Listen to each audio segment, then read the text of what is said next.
This is an exclusive conversation with the advisor to Prime Minister Sheikh Hasina on industry and investment. I'm being joined by Mr. Salman Rahman over here. Many thanks for joining us, Rahman Saab.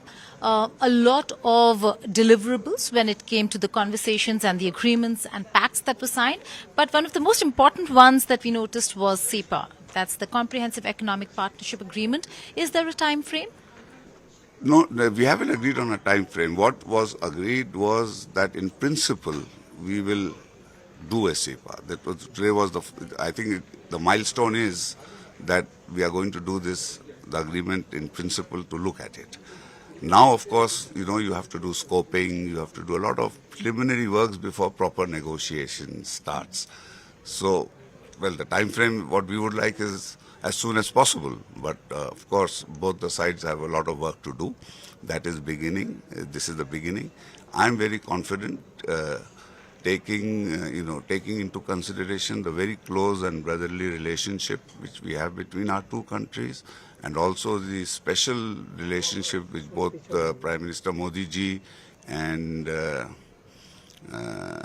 Prime Minister Sheikh Hasina have. They have already, as you know, met a number of times.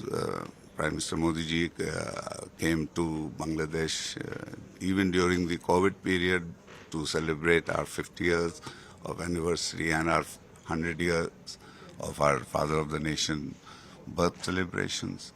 And then we followed up with this visit of Prime Minister to India.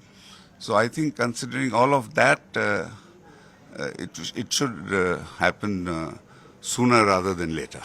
We've seen a lot of cooperation on the health front between the two countries. You spoke elaborately on investments. In terms of investments, what are you looking at? What is Bangladesh looking at in India? And what is the scope for India and Bangladesh? No, there is a huge scope. You see, the first thing which I said today is that Indian investors, when they invest in Bangladesh, they should not look as Bangladesh market alone. They should also combine that with the Northeast. The reason for that is because we are working very, very closely on communications. And this is road communication, rail communication, and waterways communication.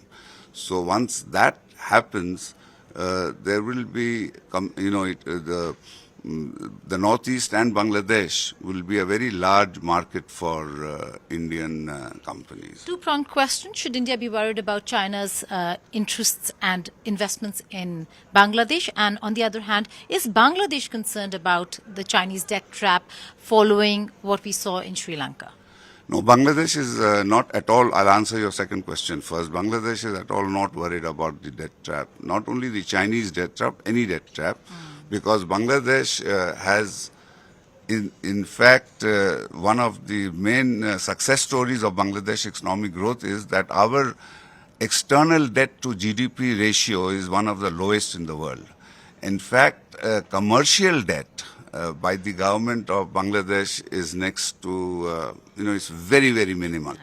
All our debt is bilateral debt at concessional rates.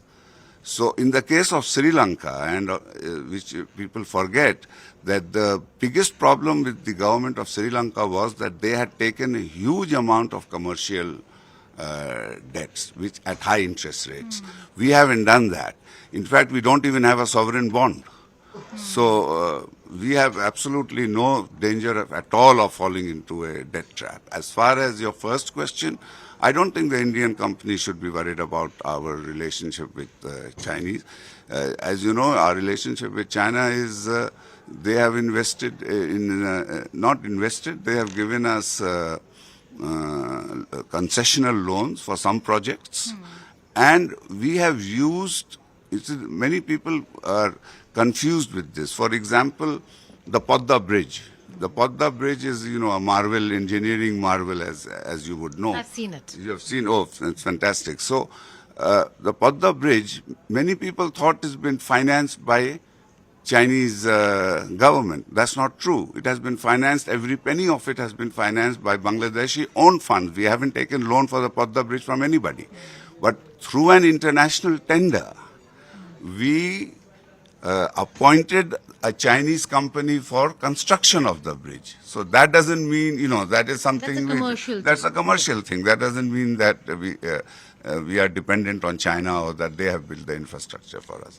But having said that, yes, there are some infrastructure projects which China has also financed. I see your officers are getting a little impatient, but I have two questions because you are also a political leader, very close to the leadership.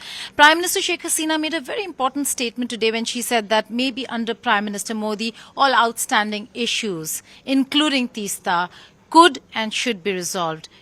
Are you hopeful? Is this an area? Do you think Teesta would be resolved in Prime Minister Modi's this tenure, or are you looking at a more extended negotiation on Teesta?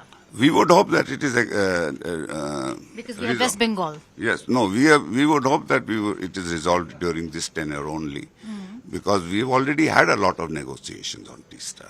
It is a long outstanding matter, and I think from the Indian side that realization is there. So, and what Prime Minister Hasina said, that she hopes that it will be resolved. And Mamata Banerjee being a factor? Well, I think the negotiations on both sides will be done. Prime Minister Hasina also has got very good relationship with Chief Minister Mamata Banerjee. Final question, sir. Again, a political one, but a sensitive one. The Rohingya issue, Prime Minister Sheikh Hasina spoke about it before arriving in New Delhi. Was it raised during the conversations? What was the conversation between the two sides? How do you see that and the illegal immigrant, that is, the post the CAA, issues being dealt with by India? Today we were assured what in fact Prime Minister Sheikh Hasina mentioned in a press statement, that, and also in fact Prime Minister Modi himself mentioned that he thanked Bangladesh for hosting the Rohingyas, and he said that they have to go back to their own country, and that India would help us and assist us in making that happen. So I think that is definitely that. The other thing I think, and I feel that as the economic situation of the people of Bangladesh improves, as I have mentioned, that the per capita has improved, the poverty has come down, this illegal immigrant problem. Illegal problem is economic. They're economic refugees. They are economic refugees. So if they find that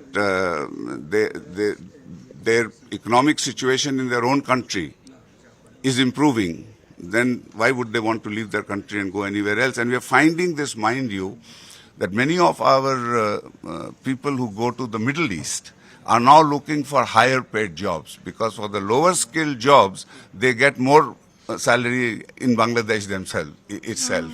So that also we are seeing that they're getting skilled and then going. And we have put in a huge upskilling, reskilling program in place. Would you see a lot of them go back from India as well if Bangladesh's economy improves? Oh, absolutely.